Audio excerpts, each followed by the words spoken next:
ደርግና የአየር ኃይሉ ጀነራል ትዝታዎች ክፍል 16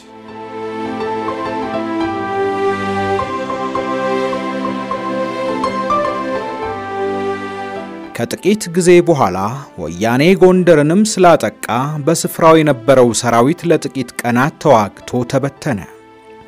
የሰሜን ጎንደር ፓርቲ አንደኛ ጸሐፊ ጓድ ገዛኸኝ ወርቄና የጦሩ አዛዥ ብርጋዴር ጀነራል ወጋየሁ እጃችንን ለወያኔ አንሰጥም በማለት ሕይወታቸውን ሲያጠፉ ሌሎች የአመራር አባላት ወደ የትውልድ መንደራቸው እንደገቡ ተነግሯል።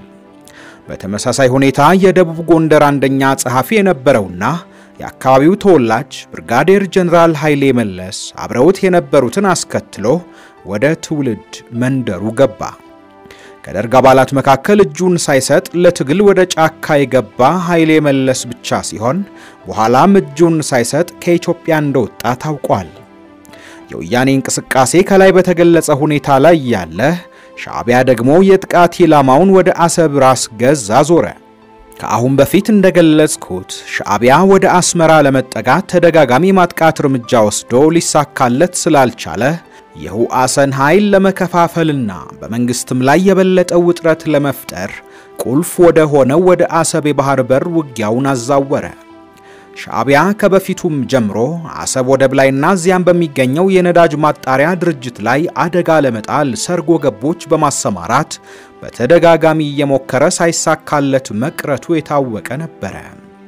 ለዚህም ዋና ምክንያት በአንድ በኩል የአሰብ ጥበቃ በምድር ጦርና በባህር ኃይል የተቀናጀ የጋራ ርብርብ የሚካሄድ በመሆኑ ሲሆን በሌላ በኩል ሻዕቢያ እስካሁን ድረስ አሰብን በከፍተኛ የሰው ኃይል ለማጥቃት አለመሞከሩ ነበር። ይሁንና በአሁኑ ጊዜ ሻዕቢያ ከፍተኛ የሰው ኃይል በማሰለፍና ወደቡን በምድር በመጠጋት አሰብን አጠቃ። የሆነ ሆኖ አካባቢው በረሃማ ስለሆነና እግረኛ ወታደር እንደ ልብ ስለማይንቀሳቀስ ውጊያው ለሁለቱም ወገን ከባድ ነበር። በሌላ በኩል የአሰብ አውሮፕላን ማረፊያ በቅርቡ በመጠናቀቁ መንግስት አየር ኃይሉን በአካባቢው በማሰለፍ ወታደራዊ የበላይነት ስላገኘ ወደቡን ለመከላከል ተችሎ ነበር። ይሁንና በተደረገው ውጊያ በሞትና በመቁሰል የሰው ኃይል እየቀነሰ በመሄዱ ተጨማሪ ኃይል አስፈለገና አንድ ክፍለ ጦር ከሁአሰን እንዲመጣ ተደረገ። ይህ ክፍለ ጦር 21ኛ ክፍለ ጦር ከመጣ በኋላ የአሰብን ዙሪያ በተሻለ ሁኔታ ለመከላከል ተችሎ ነበር። ሆኖም የሁአሰ ግንባር ግን አቅሙ በመጠኑም ቢሆን ተዳክሟል። የአሰብ ንዑስ እዝ ሶስቱንም ኃይሎች አካቶ የያዘ ስለነበረ ኃይሎቹን በቅንጅት የሚመራና ከሶስቱም ክፍሎች የተወጣጡ መኮንኖች ያሉበት የዘመቻ ቢሮ በማቋቋም የተቀናጀ መከላከል እንቅስቃሴ እንዲደረግ ጥረት ተደርጓል። በዚህ ወቅት የምድር ጦሩን የሚመራው ጀነራል ጥላሁን አርጋው የነበረ ሲሆን የባህር ኃይሉን የክፍሉ አዛዥ ሪር አድሚራል የኋላሸት ግርማ እንዲሁም አየር ኃይሉን አንድ ኮሎኔል ይመራው ነበር።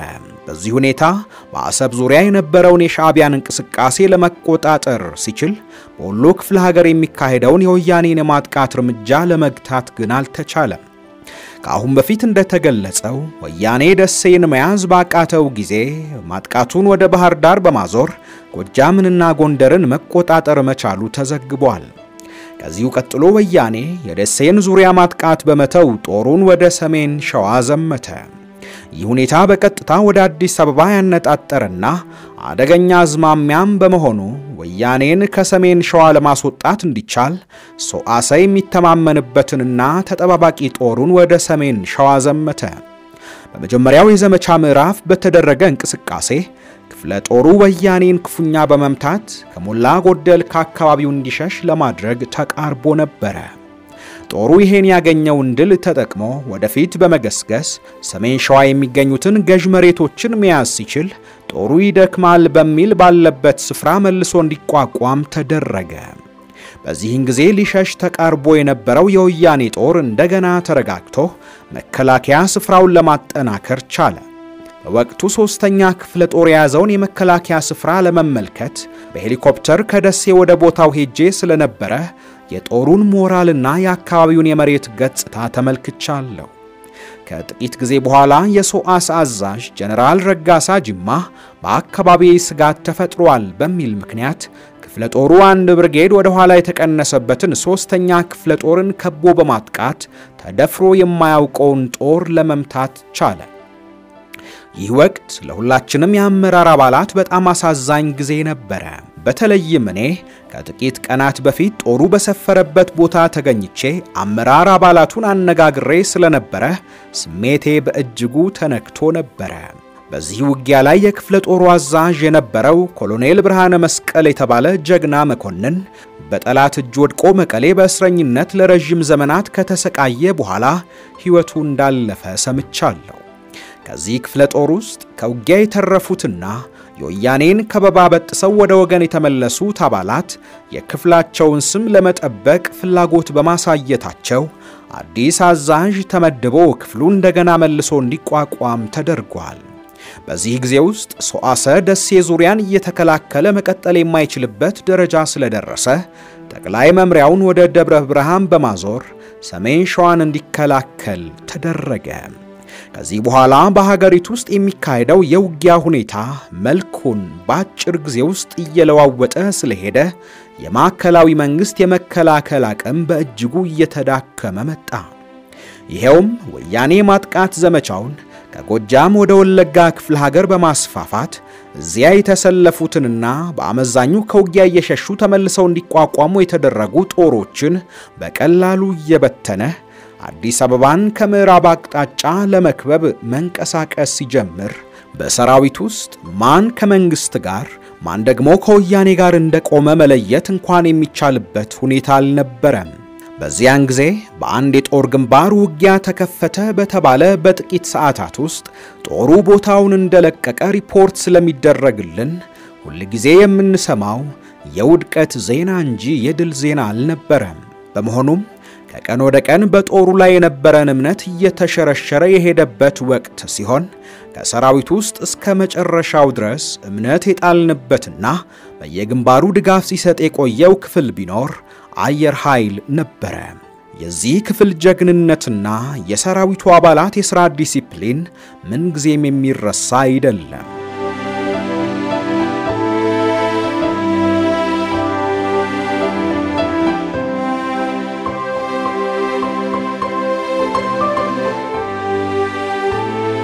ወያኔ ጦር ወለጋ ክፍለ ሀገር ከገባና አቆራርጦ ወደ ምዕራብ ሸዋ ካቀና በኋላ አሶሳ የነበረውን ሰራዊት ወደ ነቀምት በመሳብ አካባቢውን እንዲከላከል አቅደን ነበር።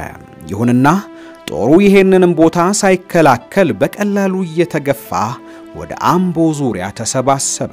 ከዚያም ወያኔ በአካባቢው ጥቂት ተኩስ ሲያሰማ ጦሩ በውስጡ በተሰገሰጉት የወያኔ ካድሬዎች እየተገፋና ቦታውን እየለቀቀ ወደ አዲስ አበባ መጓዝ ጀመረ። የአምቦ ከተማ ከአዲስ አበባ 120 ኪሎ ሜትር ርቀት የሚገኝ ቦታ በመሆኑ ዜናው ሲሰማ በአዲስ አበባ ውስጥ ከፍተኛ ሽብር ተፈጥሮ ነበር። ሆኖም አዲስ የተቋቋመው የ3ኛ ክፍለ ጦር ከሰሜን ሸዋ ወደ ስፍራው ተልኮ አምቦን ከወያኔ በማስለቀቁ ለጊዜው በአዲስ አበባ ውስጥ ትልቅ ፎይታ የፈጠረ ቢሆንም ሁኔታው ለረጅም ጊዜ እንደማይቆይ ግልጽ ነበር። በተለይም በአንድ ወቅት ከፕሬዝዳንት መንግስቱ ጋር አምቦ የነበረውንና አፈግፍጎ የመጣውን ጦር ለመመልከት ወደ ስፍራው በሄድንበት ጊዜ የሰራዊቱ አባላት በተለይም ወጣቶቹ ከዲሲፕሊን ውጪ ሆነው ለመዋጋት አንፈልግም እያሉ በግልጽ ሲናገሩ ስንሰማ ሁኔታው እንዳበቃለት ያስታውቅ ነበር። ከዚህ ጉብኝት በኋላ ፕሬዝዳንት መንግስቱ የነገሮችን ማብቃት በማጤን የራሱን እርምጃ ለመውሰድ የወሰነ ይመስለኛል። አሁን ወደ ኋላ መለስ ብዬ ሁኔታዎችን ሳገናዝብ ምንም እንኳን የሀገሪቱ ፖለቲካዊና ወታደራዊ ሁኔታዎች አስቀድሞም የተበላሹ መሆናቸውን ፕሬዝዳንት መንግስቱ የሚያውቅ ቢሆንም አምቦ ላይ የተመለከተው የወታደሩ ሁኔታ ተስፋ ስላስቆረጠው አንዳንድ ውሳኔዎችን ወሰደ። ውሳኔዎቹ የሄድሪን መንግስት የመጨረሻ ዘመን የሚያሳዩና በሀገሪቱም ከፍተኛ የፖለቲካ ስርዓት ለውጥ ያስከተሉ ነበሩ። ፕሬዝዳንት መንግስቱ በመጀመሪያ የወሰደው እርምጃ ሚያዝያ 11 1983 ዓመተ ምህረት ለኢትዮጵያ ህዝብ በሬዲዮና በቴሌቪዥን ሰፊ ንግግር ማድረግ ነበር።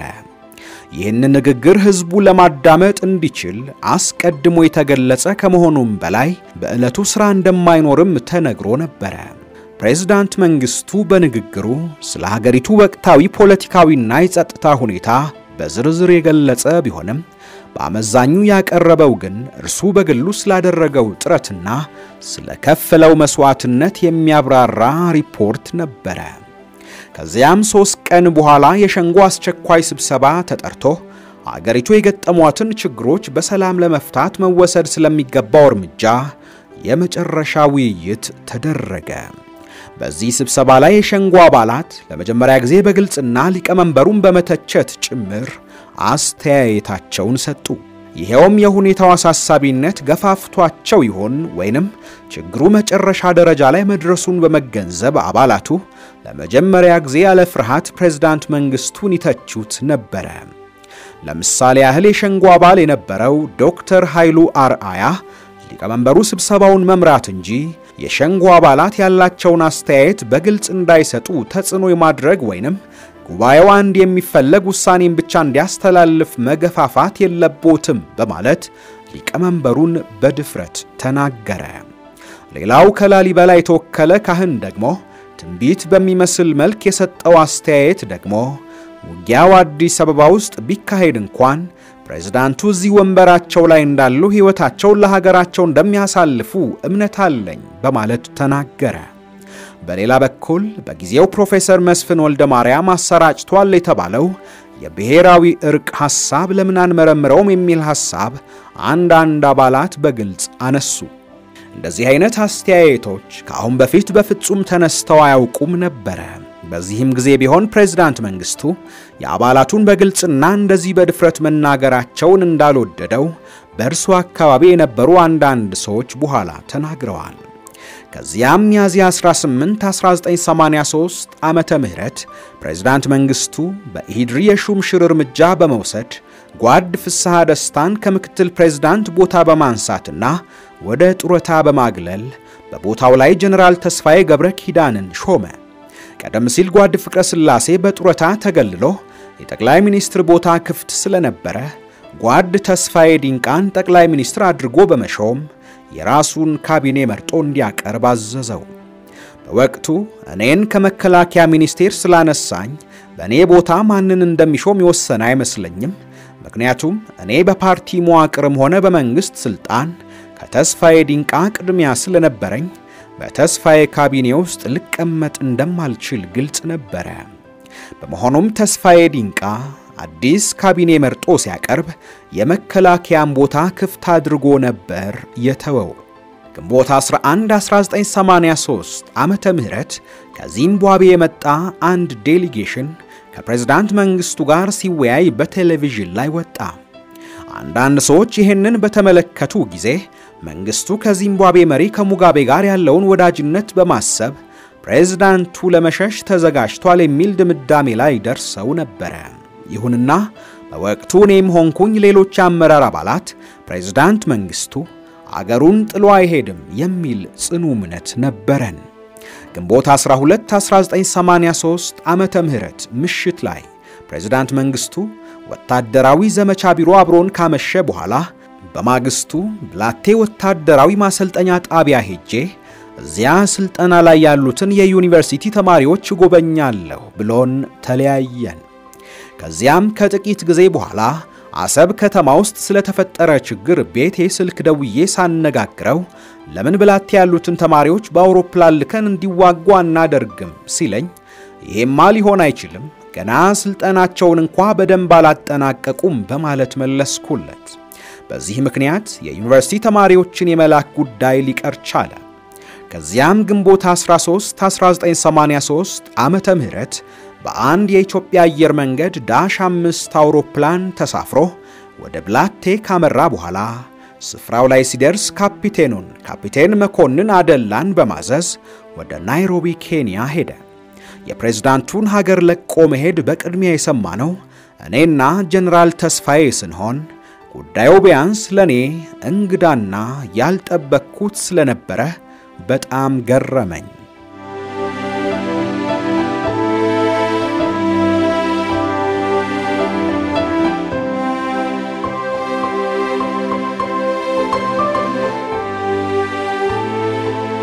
የፕሬዝዳንት መንግስቱ ኃይለማርያም አገር ለቆ መውጣት። በዕለቱ ጠዋት 3 ሰዓት ላይ እኔና ጀነራል ተስፋዬ ደርግ ጽሕፈት ቤት ዘመቻ ቢሮ ያለን የፕሬዝዳንቱ ረዳት ሻምበል መንግስቱ ገመቹ እኛ ዘንድ መጥቶ ፕሬዝዳንቱ እንደማይመለሱና በሀገሪቱ ያለውን ደም መፋሰስ ለማቆም እኔ ብሄድ ይሻላል በማለት ሀገር ለቀው መሄዳቸውን አብረን እንሂድ ቢሉኝ እኔ አልፈልግም ብዬ ቀረሁኝ በማለት ገለጸልኝ። ከሻምበል መንግስቱ አገላለጽ እንደተረዳሁት ስለ ፕሬዝዳንቱ ሀገር ለቆ መሄድ አስቀድሞ ውይይት የተደረገበትና ውሳኔ ላይ የተደረሰበት ነገር መሆኑን መገንዘብ ችያለሁ። በፕሬዝዳንቱ መሄድ ጀነራል ተስፋዬና እኔ በጣም ተገርመን ከተነጋገርንበት በኋላ ዳዩን ለተቀሩት የፖለቲካ ቢሮ አባላት ለማሳወቅ ወደ መንግስት ምክር ቤት አመራን። በወቅቱ ስራ ላይ የነበሩት የፖለቲካ ቢሮ አባላት ጓድ ብርሃኑ ባዬ፣ ጓድ ኃይሉ ይመኑ፣ ጓድ ሽመልስ ማዘንጊያ፣ ጓድ ተስፋዬ ዲንቃ፣ ጓድ ኮሎኔል ተስፋዬ ወልደስላሴ እንዲሁም እኔ ባለንበት እንዲሁም ጓድ ኮሎኔል ተስፋዬ ወልደስላሴና እኔ ባለንበት እንዲሁም ልዩ ረዳቱ ሻምበል መንግስቱ ገመቹ በተገኘበት ኮሎኔል ተስፋዬ ፕሬዝዳንት መንግስቱና እሱ ተነጋግረው የሱ መሄድ እንደሚሻል ተስማምተውበት የተፈጸመ መሆኑን የፕሬዝዳንቱ ባለቤት ወይዘሮ ባንቺም ጠዋት ላይ በኢትዮጵያ አየር መንገድ ወደ ዚምባብዌ መሸኘቷን አስረዱ። ፕሬዝዳንት መንግስቱ ስላወጣጡ ሁኔታ የሌተናል ኮሎኔል መንግስቱ ኃይለማርያም ትዝታዎች በሚለው በገነት አየለ መጽሐፍ ላይ በኋላ እንደገለጸው እርሱ የሄደው ከኬንያው ፕሬዝዳንት ከሚስተር አራፕ ሞይ ጋር በሚስጥር ለመነጋገርና ከቻይና የተገዛ መሳሪያ በሞምባሳ ወደብ የሚገባበትን ሁኔታ ለማመቻቸት ነው ብሎ የሰጠው ቃል ከእውነት የራቀና ሊታመን የሚችል ነገር አይደለም። ከኬንያው ፕሬዝዳንት ጋር በሚስጥር ለመነጋገር ነው የሄድኩት የሚለውን እንኳን ብንቀበል ከመች ወዲህ ነው የሀገር መሪ ከውጭ የተገዛ መሳሪያ ለመረከብ የሚሄደው? ጉዳዩ የሚመለከታቸው ሰዎች የት ሄዱ? የመሳሪያስ ችግር መቼ ነበረ? መከላከያስ ስለ መሳሪያው ግዢ ለምን አልተነገረውም? የሚሉና ሌሎች በርካታ ጥያቄዎችን ማንሳት ይቻላል። በስብሰባው ላይ ስለ ጉዳዩ ከተወያየንበት በኋላ ፖለቲካ ቢሮ በሰጠው ውሳኔ መሰረት ወሬው በሌሎች ዜና አውታሮች ከመነገሩ በፊት እኩለ ቀን ላይ የፕሬዝዳንት መንግስቱ መኮብለል በኢትዮጵያ ሬዲዮ እንዲነገር ተወሰነ።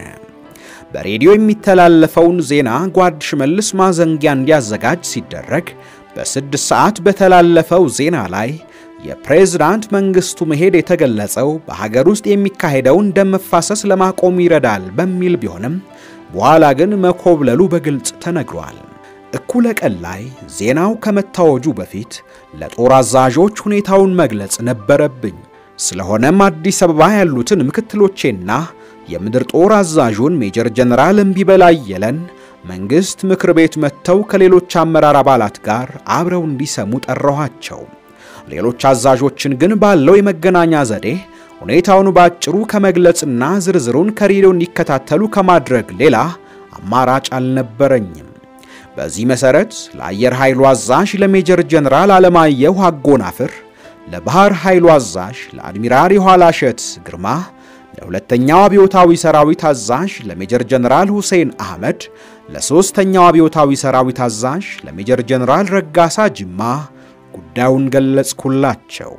እነዚህ አዛዦች ይሄን አስደንጋጭ ዜና ሲሰሙ ምን ሊሰማቸው እንደሚችል መገመት አያዳግትም።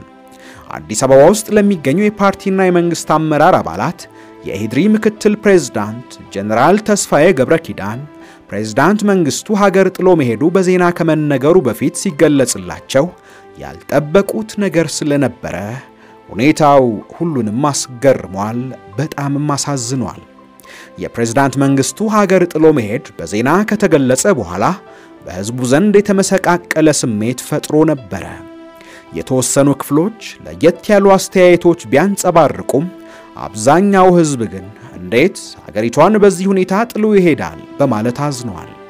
በእርሱ መሄድ ምክንያት በተለይም በሰራዊት ውስጥ በየግንባሩ ያለው ሁኔታ በፍጥነት መለዋወጥ ጀመረ። ወታደሩም ከቁጥጥር ውጪ የሆነ ሄደ። በማግስቱ ግንቦት 14 ቀን የሁአሳ አዛዥ ሜጀር ጀነራል ሁሴን አህመድ እንደማይቻል እየታወቀ ጦር እንዲላክለት ቴሌግራም አስተላለፈልን። ከዚያም አዛዡና የተወሰኑ አመራር አባሎች እዙን ለቀው በሄሊኮፕተር ከሀገር ሲወጡ ሻዕቢያ አስመራን ግንቦት 15 1983 ተቆጣጠረ። ከሁአሰ ሰራዊት ውስጥ በደጋው ላይ የሰፈሩት በከፊል ከነትጥቃቸው ወደ ሱዳን ሲሻገሩ የተወሰኑት ደግሞ ወደ ትግራይ ገቡ። በሌላ በኩል የተወሰኑ የሰራዊቱ አባላት እዚያው ኤርትራ ቀርተው ስለነበረ ሻዕቢያ ከቧቸው ምንም አትሆኑም መሳሪያችሁን አስረክቡ በማለት ትጥቃቸውን ካስፈታ በኋላ በግፍ እንደጨፈጨፋቸው ከኤምባሲ ምንጮች ሰምተናል። የአሰብ ንዑስ እዝ ሲፈርስ የቻሉት ወደ ጅቡቲ በመሬት ሲሻገሩ ባህር ኃይል ወታደሮቹንና ሲቪሎቹን በመርከብ ይዞ ወደ ባህር ከወጣ በኋላ በመጨረሻ ጅቡቲ እንዲገቡ ተፈቅዶላቸው እዚያው እንደገቡ ሊታወቅ ተችሏል። ሰሜን ሸዋ የነበረው ሶአሰ እዝ ሲፈርስ ጦሩ ከስነ ስርዓት ውጪ ሆኖ በየአቅጣጫው ተበተነ። የአየር ኃይል አንዳንድ ፓይለቶች አውሮፕላን ይዘው ወደ የመንና ወደ ጅቡቲ ሄደዋል። አዲስ አበባ የነበረው አመራር በውጭ የተጀመረው የሰላም ድርድር እንዲቀጥል ስለወሰነ በተስፋዬ ዲንቃ የሚመራ ቡድን ቅዳሜ ግንቦት 16 1983 ዓመተ ምህረት ወደ ለንደን ሄዶ ነበር። ያን ስብሰባ በአደራዳሪነት ይመራ የነበረው የአሜሪካ መንግስት በሚስተር ሄርማን ኮሄን አማካኝነት ነበር።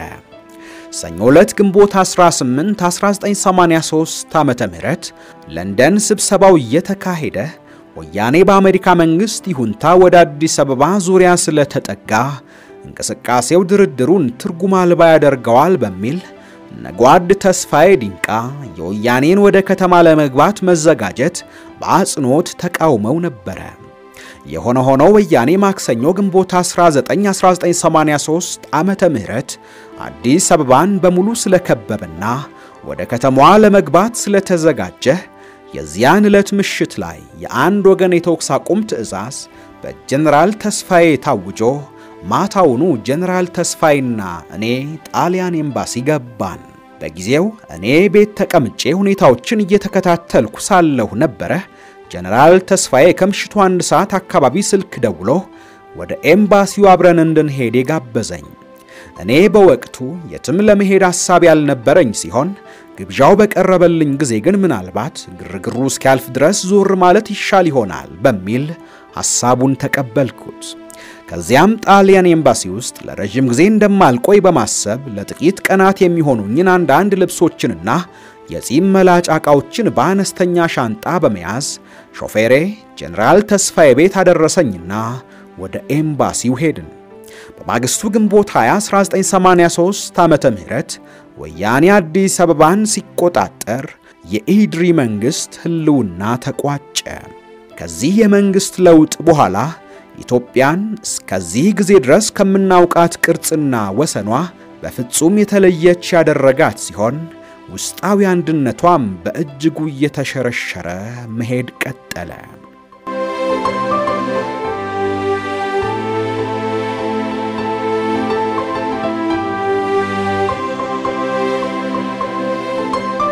ውድ የኢትዮሜዳ ቤተሰቦች በሌተናል ጀነራል አዲስ ተድላ ከተጻፈው በገጠመኞች የታጀበ የህይወት ጉዞ መጽሐፍ ላይ የመረጥንላችሁ በምርጥ ገጾች ፕሮግራማችን ያቀረብንላችሁ ታሪክ አላበቃም። በቀጣይ ክፍል 17ን ይዘንላችሁ እንቀርባለን። ውድ ቤተሰቦቻችን ቻናላችንን ሰብስክራይብ፣ ላይክ፣ ሼር እንድታደርጉ ሐሳብ አስተያየቶቻችሁን እንድታጋሩን በአክብሮት እንጠይቃለን።